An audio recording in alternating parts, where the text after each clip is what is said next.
that's my day. And what makes it great and what I love about being remote is that I don't have drive time. I am getting up and getting ready. And I just have that. I walk into my office.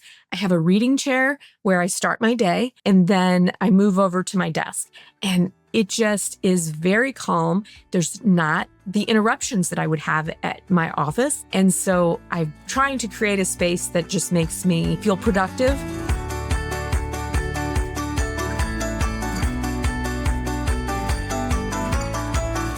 Hi, and welcome to another episode of Accounting with Confidence.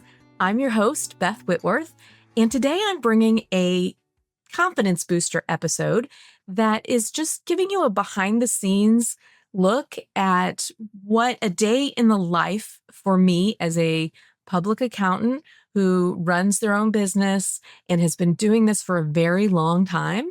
What does that look like? So it has morphed over the years. I just finished my 29th tax season. And so when I look back over the years, it has gone from, having to dress professionally, including heels and skirts, and going into the office and working a ton of overtime every day and sometimes 6 or 7 days a week, to then moving to something a little more casual, but still professional and still going to the office every day, still working at least 6 days a week, to having my own office space, getting to be more business casual, still coming to the office every day, and really having that expectation that the office is open from 8 to 5 and, clients can come by and we have client appointments there. Well, as we know, the pandemic came along and morphed pretty much almost every single business in some way. And for us, it took what I was starting to do, which is being able to work from home when I wanted to, work from the road, those types of things, and full blown make us into a remote firm. And as far as the brick and mortar office, while we still have it, nobody comes in every day. I keep office space there to meet with clients. I keep office space there so that someone can drop off their tax documents.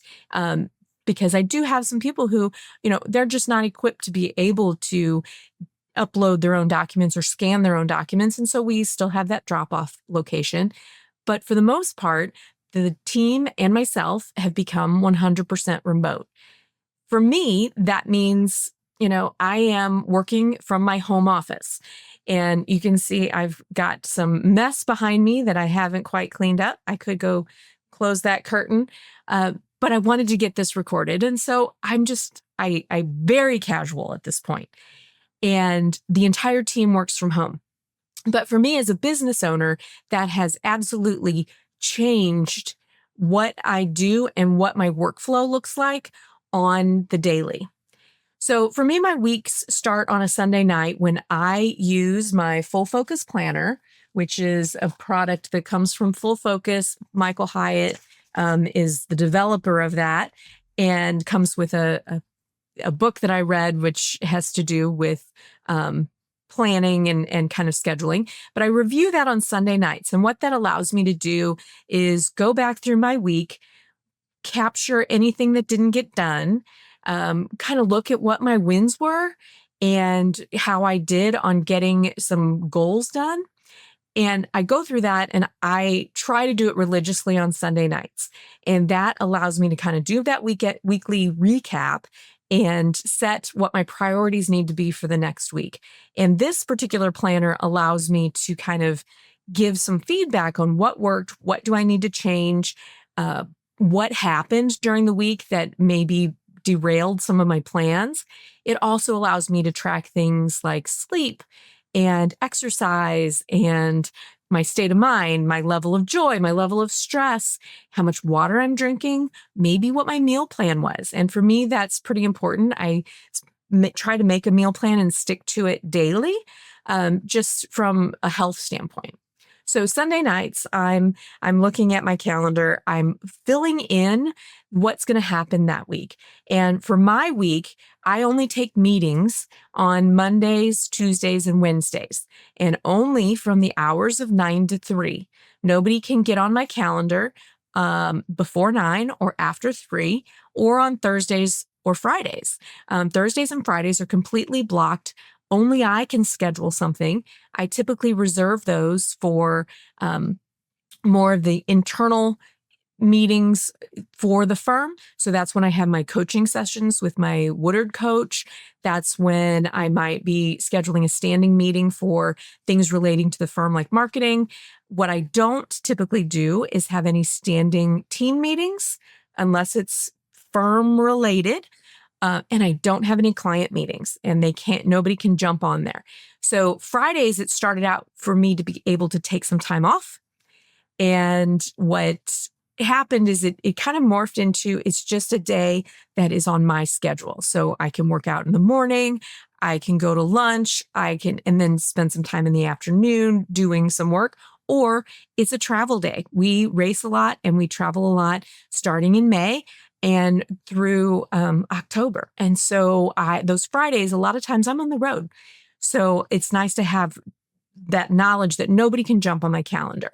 Now, Thursdays, I set aside for what I consider overflow days. So when something didn't get done in those first 3 days, or I had to reschedule for some reason, if it was on me, I wasn't feeling well and canceled a meeting, or had something pop up and I need to get it rescheduled in the week, I know I can try to get it on a Thursday because I'm the one in control of my calendar. So my week, I call this a day in the life, but really I'm starting out with the kind of the weekly overview, and it all works together. So typically I do the same stuff all the time. So I get up, I go to bed early, and I know I need 9 hours of sleep. So I try to get that regularly. There are occasions when I stay up later to watch a baseball game that runs late, a hockey game that runs late. I am a big St. Louis and Missouri teams type fan. So I'm a Chiefs fan for NFL. I love the Cardinals. I love the Blues, and I will stay up late if it's an important game. But otherwise, I'm getting to bed by 9 o'clock, and then I usually get out of bed between 6:30 and 7. When I get up, the first thing, and the reason I'm actually getting up, because I really love my sleep, is because I have a dog that needs to go out, and it's my job to do the first walk in the morning.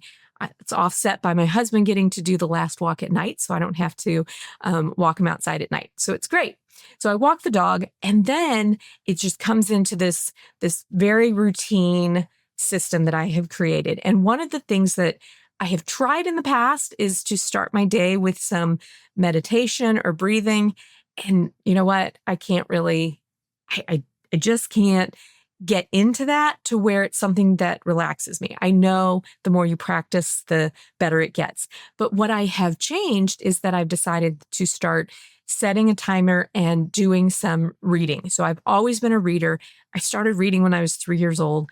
I love fiction. So I read all kinds of fiction, but currently I'm in some Sarah J. Maas, some fantasy fairy type series, and I set a timer for 10 to 30 minutes before I start my workday, before I've checked my phone, before I've checked my email, before I do any of those things. I make my coffee. I set a timer for 10 to 30 minutes, depending on how much time I have available. And I read some fiction. And I've been doing this for most of this tax season. So this current tax season, instead of trying to get that meditation in, and I'm not a workout in the morning kind of girl. So that has set a good tone for me in having kind of relaxed my mind. I'm not walking into my day with this urgency, and instead it's kind of more of a mellow start. And once I do that, I update my planner for the day. Is there anything that has changed, or I need to set what big 3 things I want to get done? And then I check my email. And then I flag and delegate emails that need to be worked on by somebody on the team, or something that I need to follow up on. Now, it was just recently I was listening to a webinar that Dawn Brolin did that Becky, my admin, said, hey, you should probably listen to this. There might be something in here that And one of the things she said is, instead of starting your day with looking at the email, start it with whatever project you need to get done. And I need to adopt that principle. So I will give you an update sometime later and let you know if I manage to get that adopted. So I get my big three. If it's a Monday, Tuesday, or Wednesday, I am starting with meetings or reviewing Canopy, which is our practice management software, and figuring out what is on my focus list, what is due this week. And I have those lists kind of identified. People know that if it's something that they need something from me on the next step, they have to flag it waiting for Beth. I look at that. I also will then I work on internal firm work. I will do some of the fixed price agreements. I will do some of the sales processes. I will have client coaching meetings or tax planning meetings for just my high tier clients. And then the rest of my time is really keeping the team moving and supported. I have standing meetings with my admin. I have standing meetings with my unicorn. And we have those set on Monday, Tuesdays, or Wednesdays. We have a standing team meeting. So those are all fit into my day, typically between 9 and 3. Now, I start working typically before 9, but nobody can hop on my calendar until 9. Then I will schedule some time and block some time for cleanup projects, for clients that have kind of extra things that are happening and they need some extra support from me, and just kind of following up. And then I will say, to end my day with the same shutdown routine every day, which is the final email check for the day. I will check in with my admin if I need to and forward things to her or flag in my email for her. And then almost every day, I am ending with a workout. So I do Zumba. I do it about 5 days a week. I work out with a personal trainer that I drive to her house, and she works me out a couple times a week. And because I don't work out in the morning, so I end my day with that workout. And then I start my evening routine, which is typically figuring out what's for dinner. I cook and I like to cook. My husband doesn't cook, and that's okay. And so he doesn't complain about what I make or cook. So I will try to plan what I'm going to have for dinner on that Sunday when I'm working through my calendar and just get some ideas for what my dinner options are. And then I will do the cooking, so I'll come home from my workout, I'll start dinner, or if it's in the crock pot or whatever, we'll have dinner and we end up, watching usually a sporting event or some series that we're watching on TV. And like I said, I get to bed by 9. So really that's my day.